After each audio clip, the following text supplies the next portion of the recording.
Olá, estamos abrindo mais um painel regional. Você confere conosco sempre neste horário da 1h30 da tarde, não é? A reprise às 8 da noite, de segunda a sexta. Personalidades da nossa região, gente que é notícia, gente que discute e aprofunda os temas importantes da nossa Baixada Santista e, claro, debate também os temas de interesse nacional. Telefone sempre aberto para você entrar em contato conosco, ligar para cá, participar com a gente, 30 14 52 81, e pelas redes sociais envie aí a sua mensagem pelo facebook.com/painel regional TV. Comigo nesta bancada aqui de segunda-feira, o day after, né, da aprovação do processo de impeachment da presidente Dilma Rousseff na Câmara dos Deputados. Aqui à esquerda, professora cientista política Olívia Pérez, ao lado do nosso Heraldo José dos Santos. E com muita satisfação, depois de um longo período de ausência, está conosco de novo aqui o advogado, promotor aposentado, antenado com as questões políticas do país, Elias Jacó. Na abertura, sempre as manchetes, ou a manchete do Diário do Litoral, que está com a parceria aqui com o nosso painel regional. Ele destaca aqui o jornal que circula pela cidade e pela região. Câmara aprova impeachment e a foto aí de todos os deputados e como eles votaram, evidentemente, né? E aqui, claro, em destaque os 3 deputados da Baixada Santista, né? O deputado Beto Mansur, que apareceu em rede nacional de uma maneira que acho que ele nunca imaginou na vida, Marcelo Squassoni, do Guarujá, Beto Mansur do PRB, Squassoni também do PRB, e o João Paulo Tavares Papa, o ex-prefeito do PSDB, Beto, ex-prefeito de Santos também, né? Aqui o DL para a Olívia e o Heraldo, e o nosso Elias Jacó ganha também o Diário do Litoral desta segunda-feira. Eu destaco também o Diário Oficial aqui da cidade de Santos. Está aqui o DO, fica à disposição de quem quer mais informações aqui sobre o que acontece na cidade em relação aos assuntos da Prefeitura. A Prefeitura admite mais de 8 mil servidores em 14 concursos, tá certo? Muito bom. A gente agradece e cumprimenta aqui os companheiros de bancada. Olívia Pérez, prazer revê-la. Tudo bem, Olívia? Tudo bem, Boturão. É um prazer estar aqui discutindo hoje questões tão importantes que aconteceram no dia de ontem. Eu fico feliz por ter a possibilidade de refletir sobre o dia de ontem e fico triste pelo circo que a gente assistiu.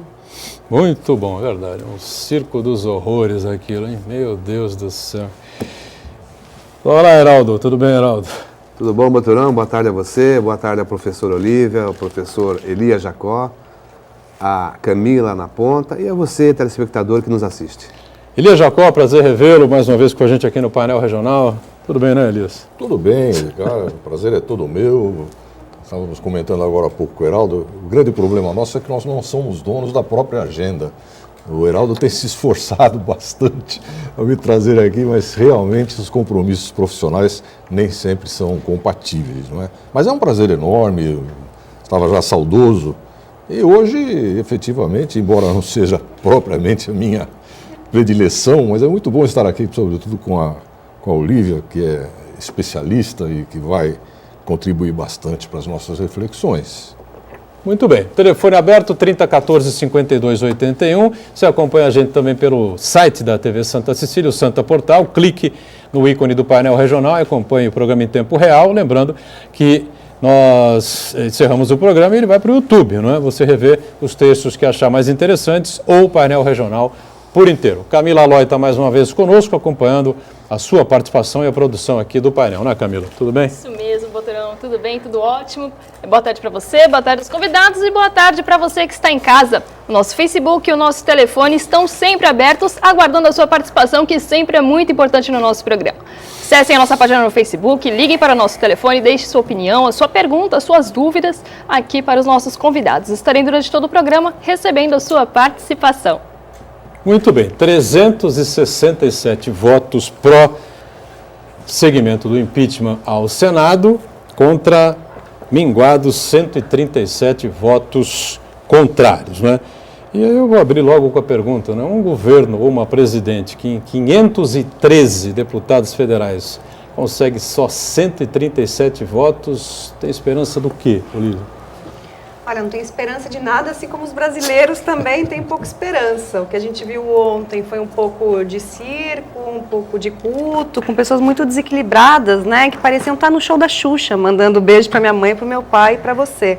reparei bastante no discurso dos parlamentares ontem. Primeiro que é um discurso que não separa público do privado, né? A base da república, res pública, coisa pública, é separar o público do privado. Então, ao invés de você ter um discurso em nome da democracia, em nome da população que votou em você, em quem o elegeu, as pessoas, grande parte dos deputados justificavam o seu voto em nome do filho, da esposa, né? Trazendo um espaço da família para um local em que deveria se pautar no que é público. Também teve um discurso que não separava religião e política, né? A gente tem um Estado laico em que há essa separação, todo mundo pode ter as suas convicções religiosas pessoais e deve ter, mas lá não era o momento de chamar tanto o nome de Deus, nem sei se Deus ficou contente depois de ser citado, né? De ter sido citado por tantas pessoas corruptas. Um discurso mentiroso, porque falar que o Eduardo Cunha e Michel Temer vão ser grandes líderes, no mínimo é mentiroso. Assim como o PT vai instaurar ou instaurou o comunismo, ou é mentiroso ou é mal intencionado, porque nada tão distante do comunismo quanto foi e é o PT no poder. Parte da população também não escapa disso, né? Na minha varanda eu ouvia muito xingamento ofendendo mulheres, negros, homossexuais, né? Uma coisa muito ruim. E uma ingenuidade da população brasileira, né? Porque achar que derrubou a Dilma e depois vai conseguir derrubar também o Temer e o Cunha, me parece que é um pouco de ingenuidade, já que eles são beneficiados com esse impeachment. Eu lembro do Florestan Fernandes falando que no Brasil as decisões, as regras do sistema político é tudo definido de cima para baixo, sem a participação da população brasileira. E me parece que a democracia é um pouco disso, ela foi definida de cima para baixo. A democracia está numa Constituição cidadã, uma Constituição linda que garante uma série de direitos sociais, mas ela não está na prática. A gente não tem uma democracia nas relações sociais, as pessoas são violentas, as pessoas são autoritárias, assim como a gente não tem uma democracia consolidada no regime político. Ontem pareceu, inclusive, que o Brasil, né, os deputados federais, parte deles, flertaram muito com um discurso militar. Parecia que eu estava vivendo uma coisa que eu li nos livros, né? Um discurso pautado na tradição, na família, na moral. Eu fico muito triste, com muito medo do precedente que abre-se depois desse tipo de discurso que revelou a forma como o brasileiro, como os nossos políticos encaram o nosso sistema. Teve até, para não fugir dessa linha, uma homenagem grotesca, né, do Jair Bolsonaro ao famoso coronel Antônio Carlos Brilhante, né? Brilhante só se for o nome mesmo, né? Ustra, que era um dos torturadores da ditadura e manteve presa, né, e torturada a atual, ainda presidente da República, Dilma Rousseff, né? O fato do governo ter acabado, né, na minha opinião, acabou na reeleição da Dilma, aquela mentirada toda, né, aquele estelionato eleitoral do PT, não quer dizer que você possa partir para esse caminho esdrúxulo, né? Como resposta, o Bolsonaro levou uma cusparada do deputado Jean Willis, do PSOL do Rio de Janeiro, né? Ou seja, um escracho, o Jair Bolsonaro, e um escracho ao dobro, o Jean Willis, porque, na minha opinião, uma pessoa que cospe na outra, eu acho que não merecia nem se manter entre nós, tá certo? Eu acho que realmente o pior tipo de ofensa que você pode ter no ser humano, uma cusparada em direção ao outro. Então, seja homem, dê um soco no Bolsonaro, tá certo? Mas uma cusparada, eu acho que chegou realmente ao extremo do ridículo. Mas ridículo, não sei do que eu penso, Heraldo, mas fica à vontade, Heraldo.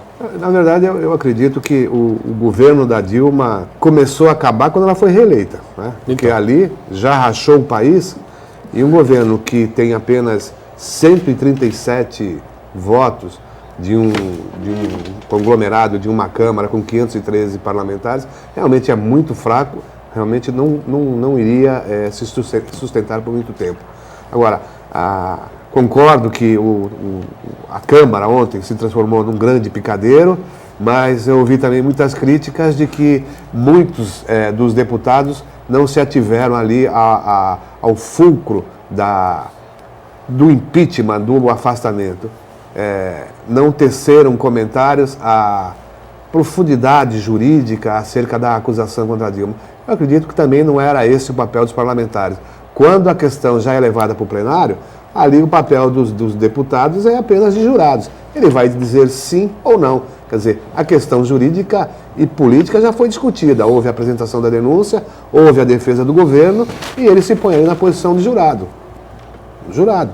como num júri que a gente está acostumado a assistir.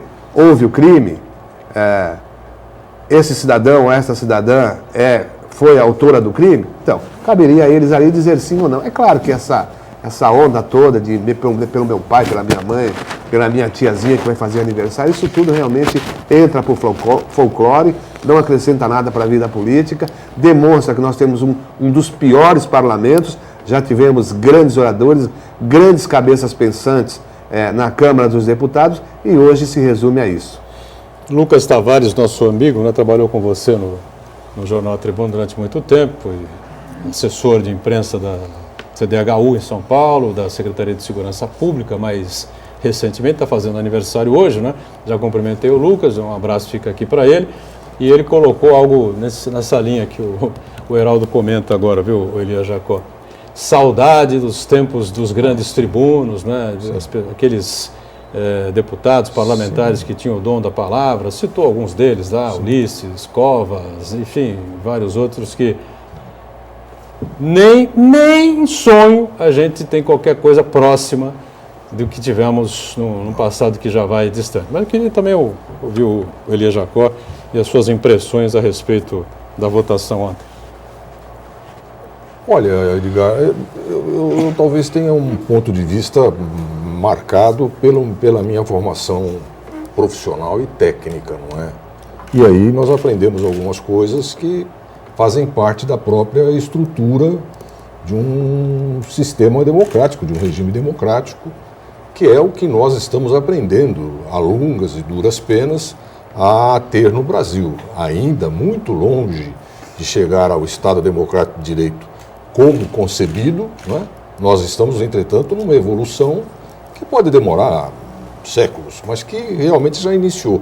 E nem no regime democrático, o poder legislativo, ele é exatamente a ressonância, a caixa de ressonância da sociedade.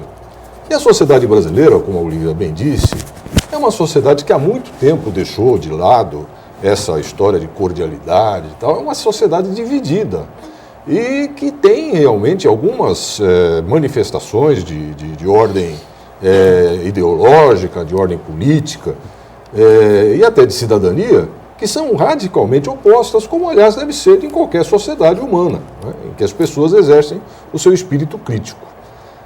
Nessas condições, acredito absolutamente normal e até certo ponto, não diria desejável, mas tolerável, que nós tenhamos no plenário da Câmara dos Deputados, como temos no Senado e em qualquer poder legislativo do mundo, não é?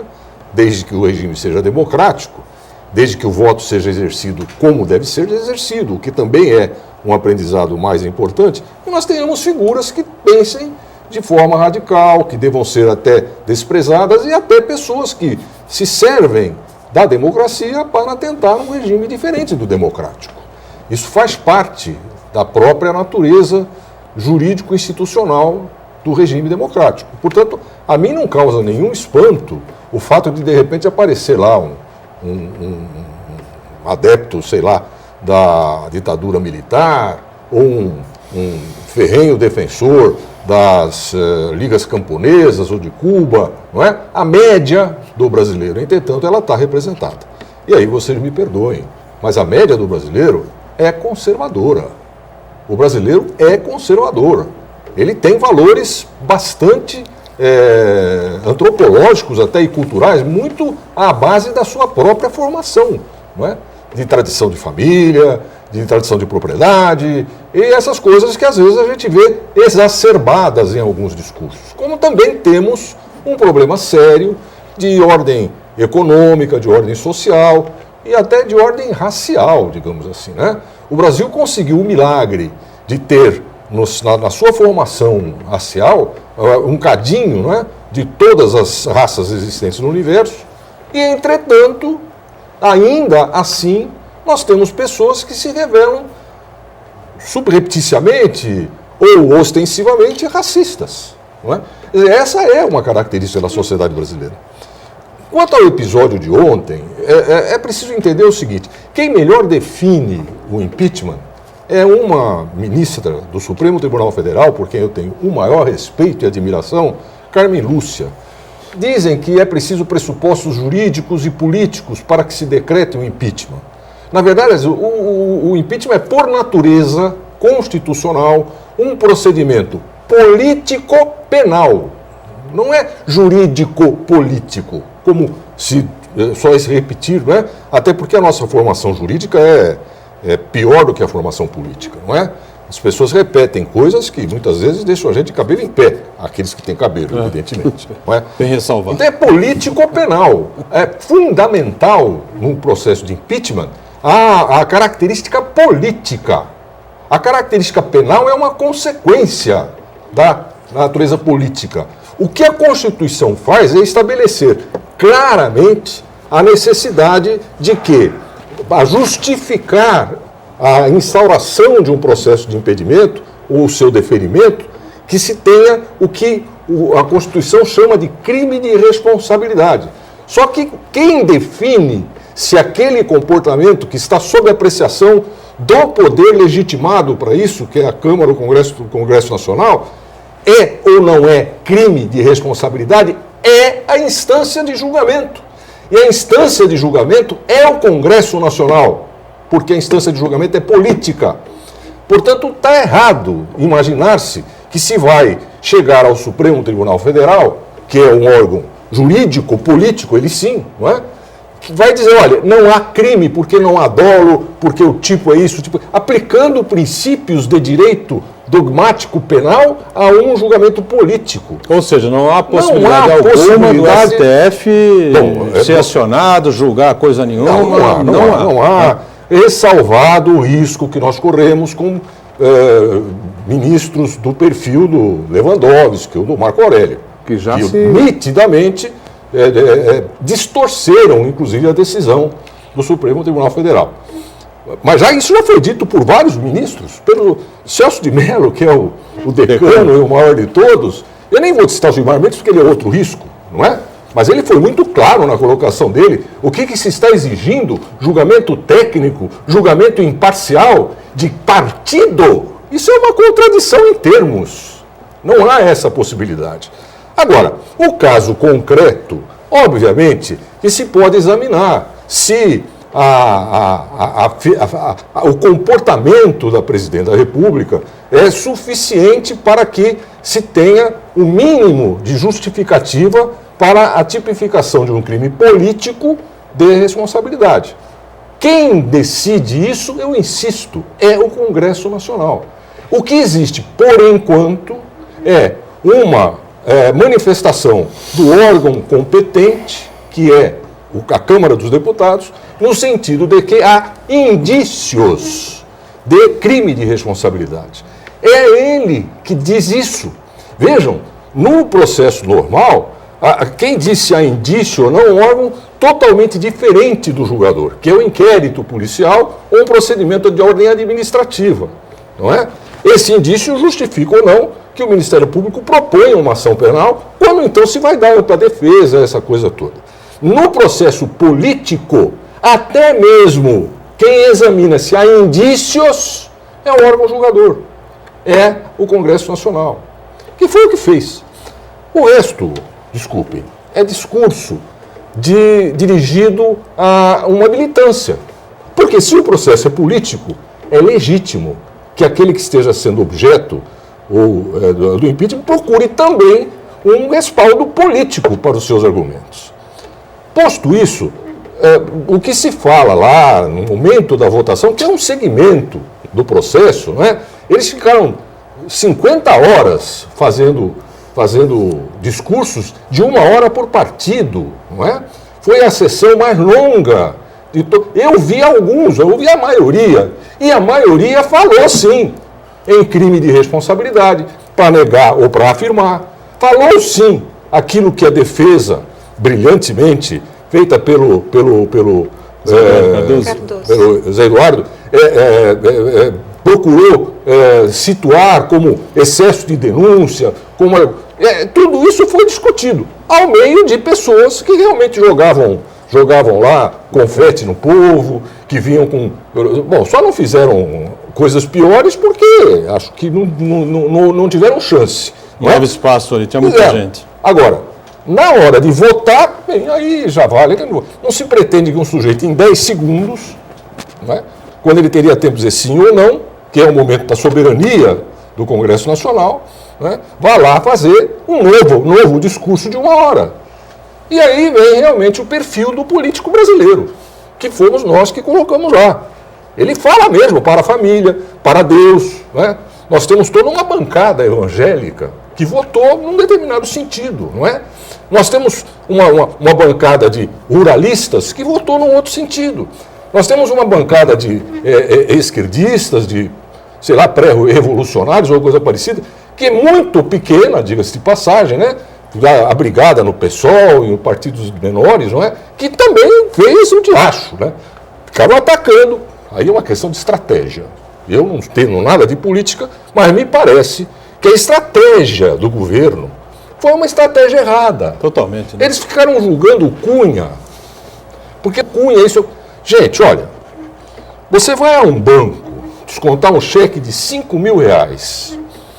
Quem te atende é um caixa. É um instrumento do banco para realizar o desconto daqueles R$5.000.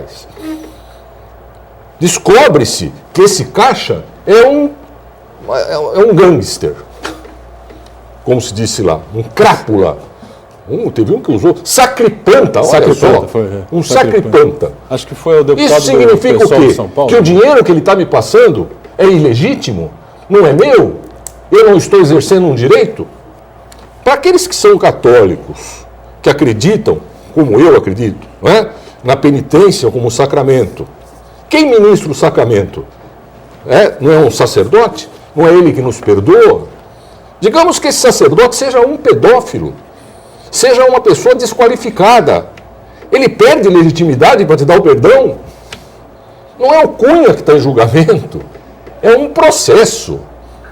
Eu também acho absurdo o Eduardo Cunha continuar na posição em que está. Mas eu não vou esquecer que o caso dele está nas mãos do Supremo Tribunal Federal. O Supremo Tribunal Federal recebeu uma denúncia contra ele e está discutindo se vai afastá-lo ou não. E quando ele afastar, ou não afastar, ou receber a denúncia e seguir o processo, ele passa a ser ilegítimo, ele passa a ser integrante de um golpe, como estão dizendo agora aqueles que perderam a votação? Não me parece que isso seja razoável, né? Apenas para terminar essa parte, eu termino depois. Muito bem, a gente faz um intervalo e o painel regional volta daqui a pouquinho. Até já. Tá vendo? Se o PT pressionar... Estamos de volta com o nosso painel regional, né? O day after, depois da votação da Câmara ontem, dando sequência ao processo de impeachment da Presidente da República, Dilma Rousseff, que agora está sendo encaminhado, vai ser encaminhado ainda hoje, ou provavelmente até amanhã de manhã, ao Senado da República. Né? Olívia Pérez com a gente, o Heraldo, nosso Elias Jacó e a Camila, atenta aí para a gente chamar um VT, é isso? Camila? Isso mesmo, a Jéssica Souza, foi hoje para as ruas saber a opinião das pessoas sobre a aprovação do processo de impeachment ontem na Câmara. Boa tarde, Camila. Boa tarde, Boturão. A Câmara dos Deputados aprovou o prosseguimento do impeachment da presidente Dilma Rousseff. Mas para ser totalmente aprovado, falta o Senado.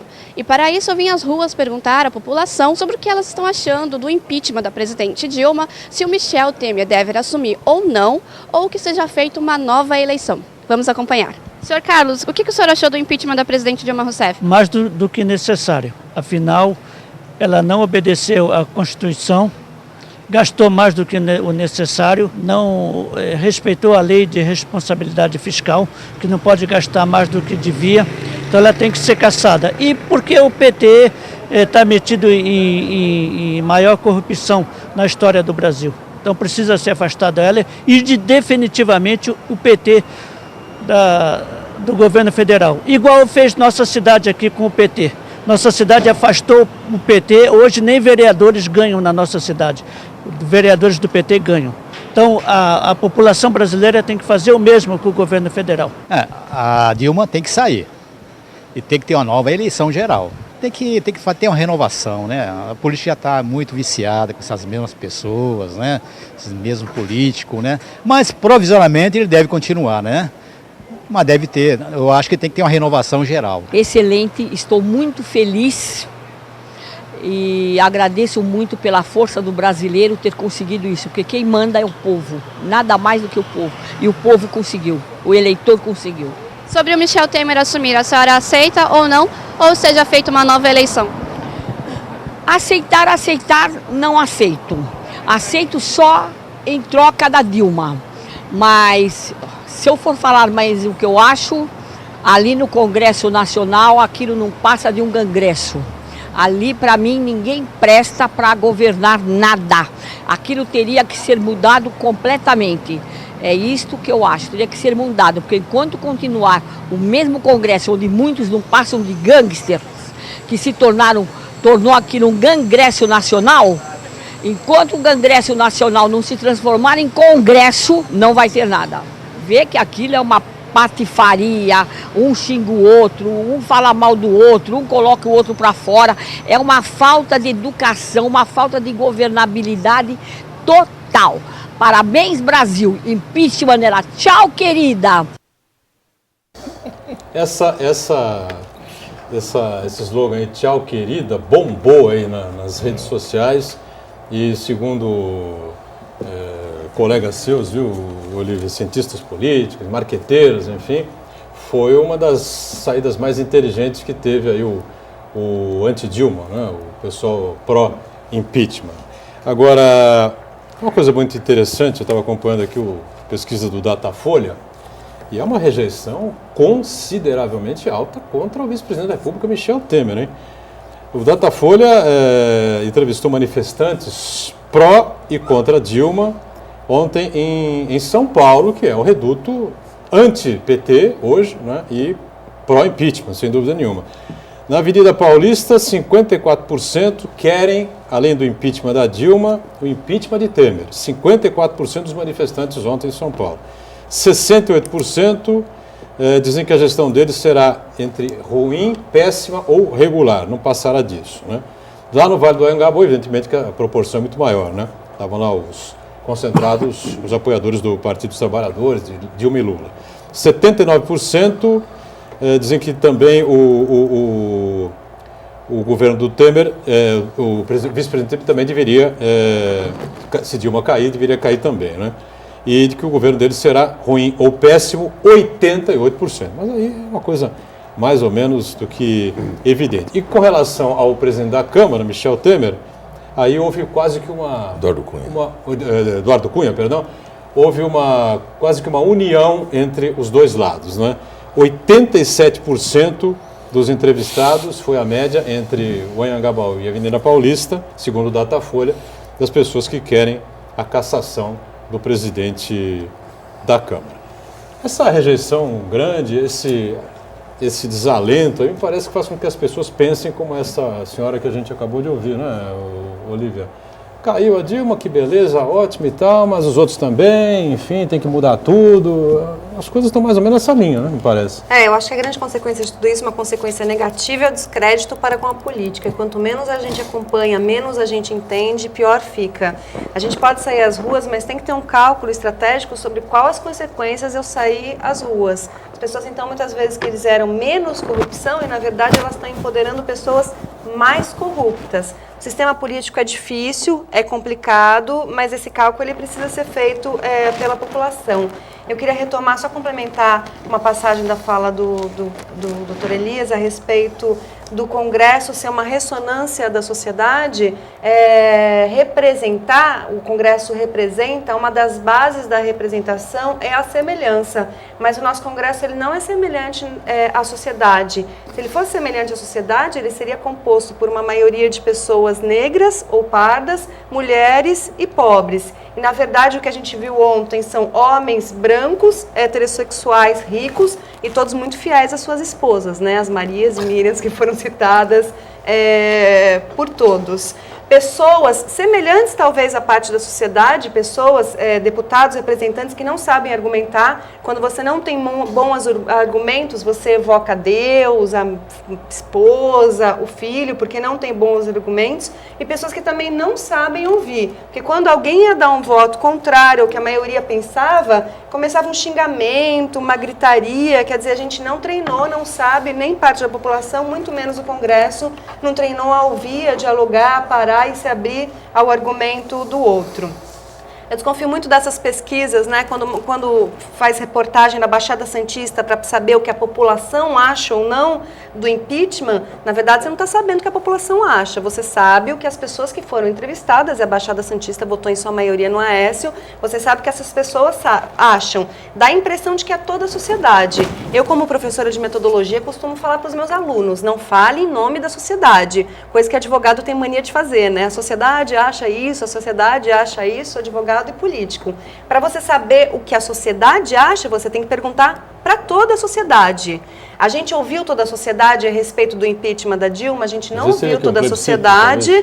A gente não ouviu toda a sociedade, embora os políticos falassem em nome da sociedade, dá a impressão de que toda a sociedade pensa dessa forma. A última grande consulta popular que a gente teve à sociedade a respeito de quem deveria ganhar ou não foram as eleições. E nessa, a maioria da sociedade disse que quer a Dilma.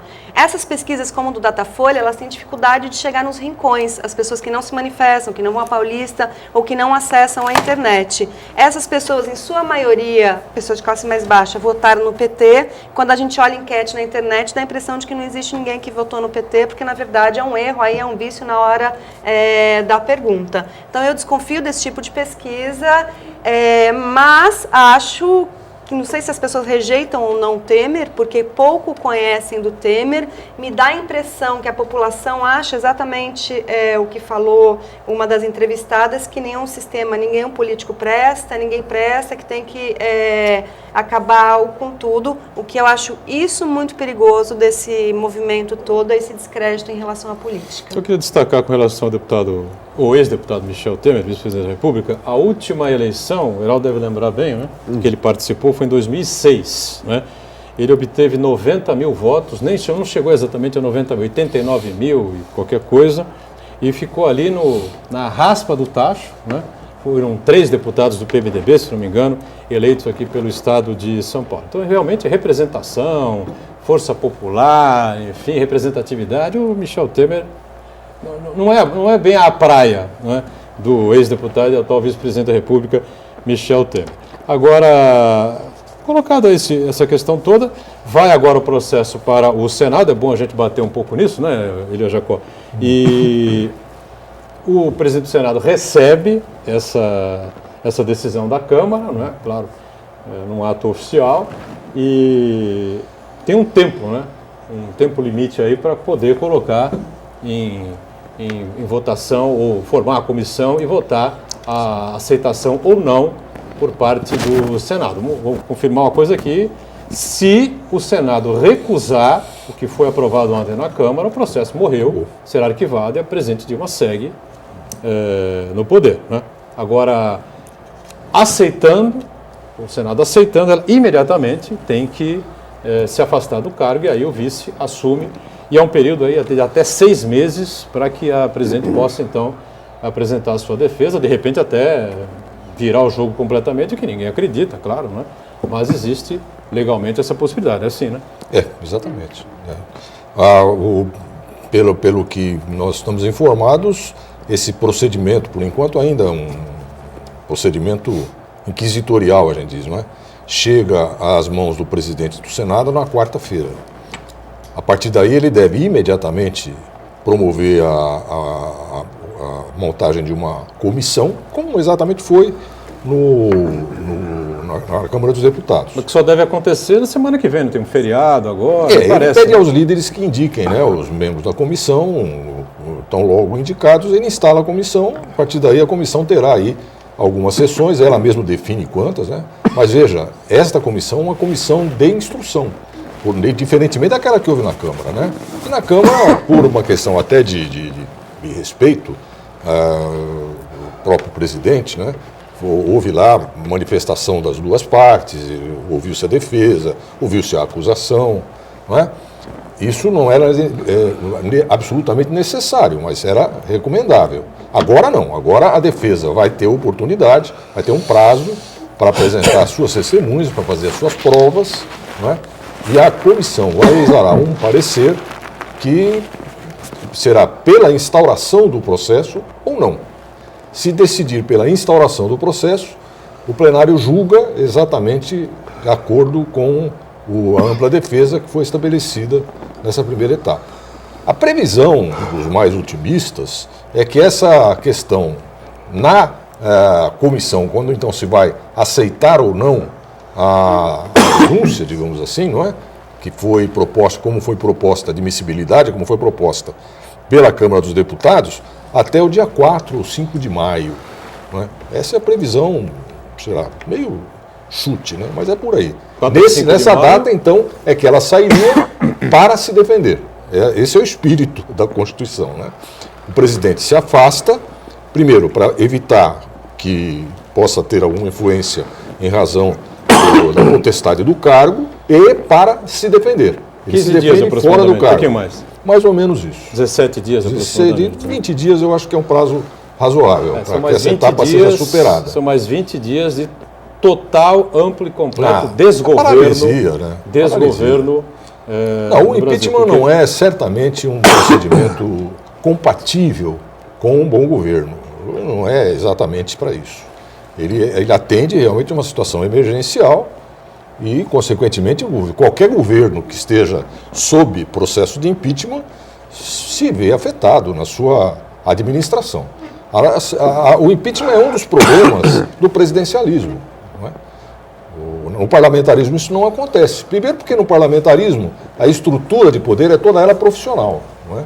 E segundo porque no parlamentarismo é o próprio Congresso que, com voto de desconfiança, destitui o chefe de governo, que pode convocar novas eleições para se legitimar. Quer dizer, é muito mais fácil resolver esses problemas. O presidencialismo tem virtudes, o brasileiro, não obstante o posicionamento crítico da professora Olívia, representou-se no sentido de que o presidencialismo é que deveria ser o nosso regime de governo, e tem alguns problemas. Um deles é este. Existe uma solução intermediária que é adotada pela América do Norte, que é o recall, né? A possibilidade de você rejeitar, depois de algum tempo, reiterar ou ratificar ou não o seu voto, o que se dá no âmbito legislativo. Então você vota e pode-se fazer depois uma ratificação ou retificação e a pessoa na retificação sai do poder. Aqui no Brasil não existe essa figura. Pois é. Vamos então para mais um intervalo e voltamos na sequência com a participação sempre importante do telespectador que está acompanhando a gente, né? Voltamos já já.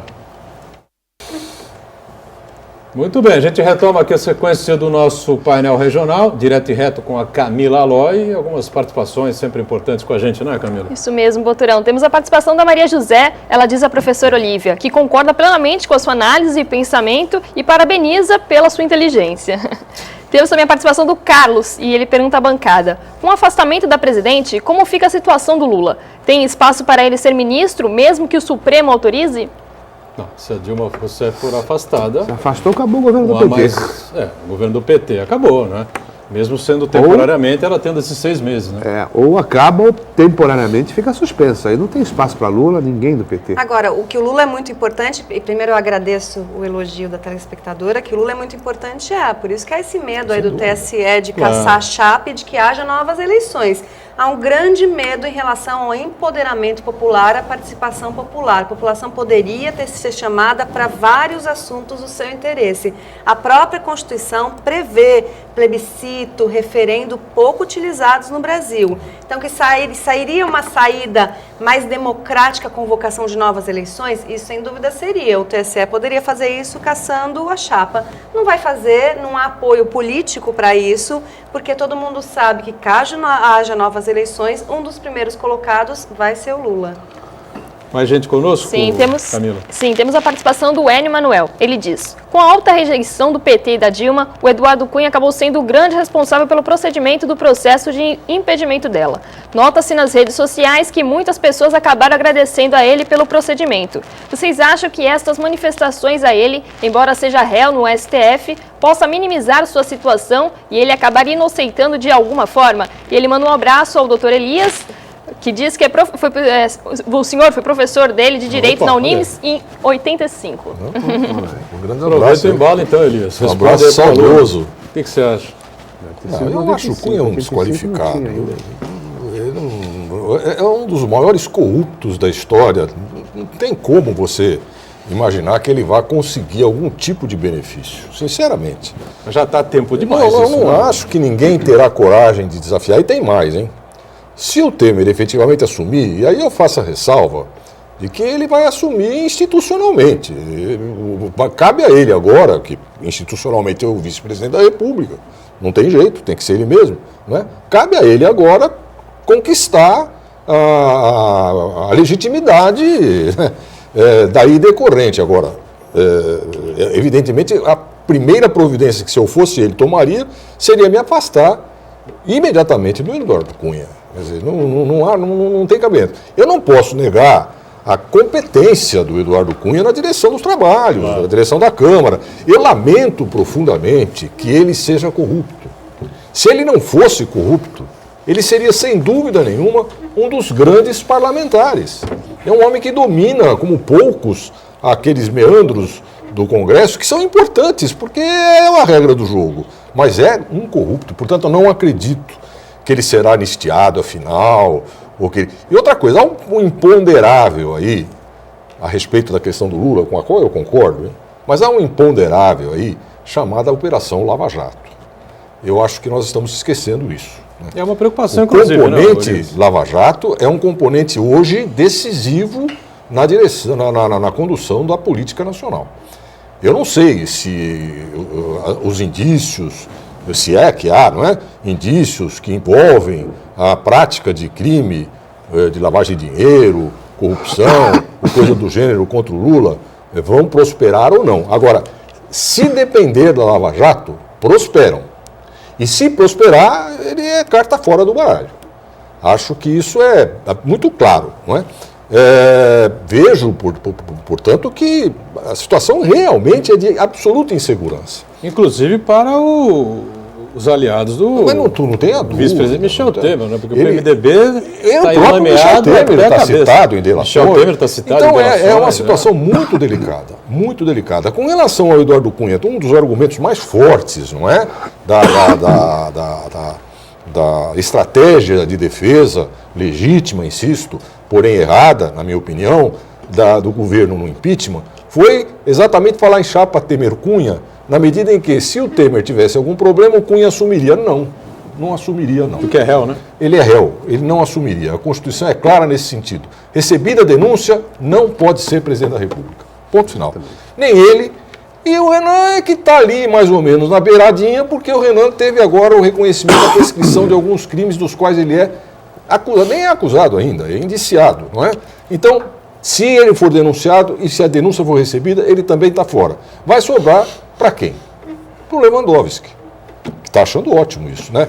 Eu só espero que se demore um pouco, porque aí sobraria para Carmen Lúcia. Eu só queria, Como eu disse, uma mulher admirável. concordando aqui com o Elia Jacó, é lamentável que o Eduardo Cunha tenha esse viés corrupto, como é lamentável que alguns outros que hoje ocupam cadeira no parlamento também tenham esse Exato. viés corrupto, porque são pessoas extremamente inteligentes, né, e competentes naquilo que fazem. Como nós O estamos Eduardo hoje Cunha, ele lamentando... é corrupto e mal intencionado, porque ele manobra, faz muito. manobras ele usa, lá.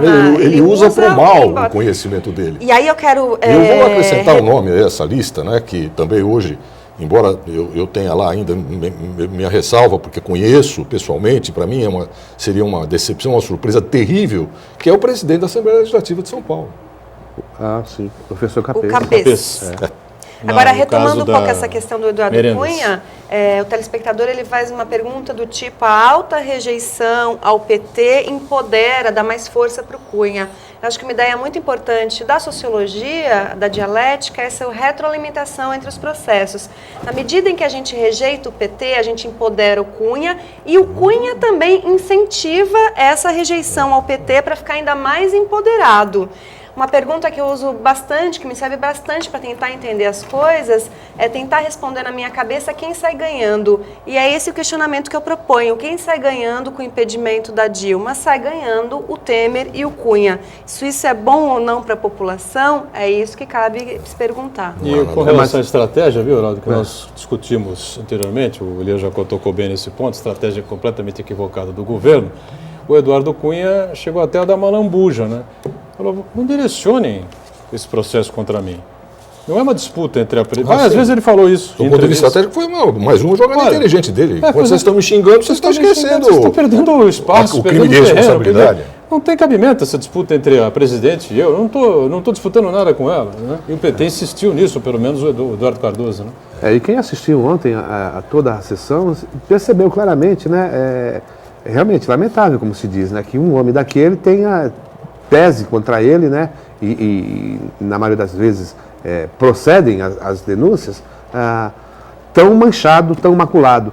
Porque ontem, apesar de tudo, ele foi xingado, ele foi esculhambado, e ele se manteve naquela fleuma, né? Do começo ao fim. E no começo da abertura da sessão foi bastante tensa, né? Com parlamentares com o dedo em riste, e ele manteve ali, porque aquilo ali poderia se transformar num quebra-pau desgraçado lá no Congresso Nacional, e conseguiu manter até o final a votação. Claro, com os ânimos acelerados, mas ele não. Se ele entrasse Seria então ele o nosso malvado favorito? Parece que sim, mas não. Não é nada, ele é malvado, mas se você olhar, professor, se você olhar... Gosto de malvados. Do ex-deputado... Do outro malvado. Do outro malvado. Se você olhar, vão dizer também que o Lula é um grande malvado. E aí, tem gente que tem predileção por ele. Sem dúvida nenhuma, é verdade. O senhor é um corrupto, o senhor é um canalha, o senhor é um golpista, o senhor é isso, o senhor é... Como vota, deputado? E ele dizia, como vota, deputado? Porque como também, vota, se ele perdesse o controle, a sessão seria anulada, ele não conseguiria ele o que ele quer, que é tomar o poder. Sim, mas é difícil. Indiscutivelmente. Ele focou na queda da presidente Dilma Rousseff. O que vai acontecer com ele daqui para frente, porque para muitos ele se transforma agora num grande inútil, não é? Num peso morto nas costas do Temer, presidente Temer. Vai depender do Temer. Se o Temer for burro o suficiente para manter ainda essa relação orgânica, porque precede a própria política, não é? Com o Cunha, ele vai estar reabilitado politicamente. Agora, eu não creio que ele sobreviva, porque o problema dele não está nas mãos do Congresso. O que está nas mãos do Congresso, da Câmara, é o fato de ele ter mentido para ele. Isso aí eles podem cobrir, como cobriram até o do Bill Clinton lá. Mentira, mas ora. Agora, o que está no Supremo Tribunal Federal é muito mais sério. E lá não escapa, não. Eu já perdi as contas de quantas contas ele... Aí você vai me perdoar, mas aí eu vou usar um argumento de autoridade. Eu conheço muito bem, isso não tem como. A prova contra ele é absoluta. E por que ainda não foi retirado? Porque não convém. O Congresso, o Supremo Tribunal Federal... A intenção. Não, mas eu não disse isso. Eu não disse que ele será ou não será afastado pelo Supremo. Eu disse que no Supremo a situação é mais séria. Ele será condenado. Agora, afastar um presidente de Congresso, o Supremo tem escrúpulo com relação a isso, sim. Aliás, já teve mais, e um dos problemas do Supremo atualmente é que ele perdeu um pouco esse escrúpulo e está interferindo muito. Exatamente. Agora, com relação à condenação criminal, se ele vai estar no exercício do mandato, da presidência ou não, pouco importa. O problema dele é a presidência. Se ele sai da presidência, ele continua deputado. Enquanto ele continua deputado, ele está sendo julgado pelo Supremo. Se ele, por alguma razão, sair de lá, é isso que ele tem que manter, porque ele quer manter o foro privilegiado, não é? Ele vai na mão do Sérgio Moro. Acabou. Ele vai preso. É diferente. O Supremo não vai prendê-lo agora, mas ele vai ser condenado. Geraldo, quer completar? Aliás, o Supremo já interferiu demais até mesmo no impeachment. Ele sabe disso, viu? Porque ao atribuir ao Congresso esse poder que ele não tem, de admissibilidade... Favoreceu. Pois é. Favoreceu. Tirou da Câmara dos Deputados um poder que, segundo alguns, era dela. que era divulgar. Exatamente. Exato. Camila, mais Interferiu demais. participações aí com a Sim, gente? temos a participação do Cosme, é para o senhor. Ele diz: o senador Delcídio do Amaral disse em entrevista ontem ao vivo no programa de televisão que o ex-presidente Lula era o que autorizava fazer tudo de propina e de desvio de dinheiro público do Brasil. E ainda falou que tem mais de 15 senadores envolvidos em mais empreiteiras. O que o senhor acha disso?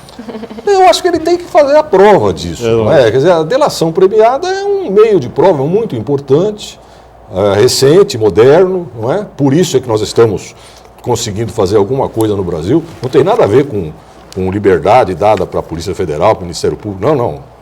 É que agora temos instrumentos para isso e temos um profissional como o Moro e outros profissionais que estão na Polícia Federal e no Ministério Público que sabem como nunca, como ninguém, aplicar esses instrumentos. Agora, delação premiada não é prova, gente. O Delcídio pode falar o que ele quiser, ele precisa provar. Até porque se ele não levar provas eficientes, ele vai perder as vantagens da delação premiada.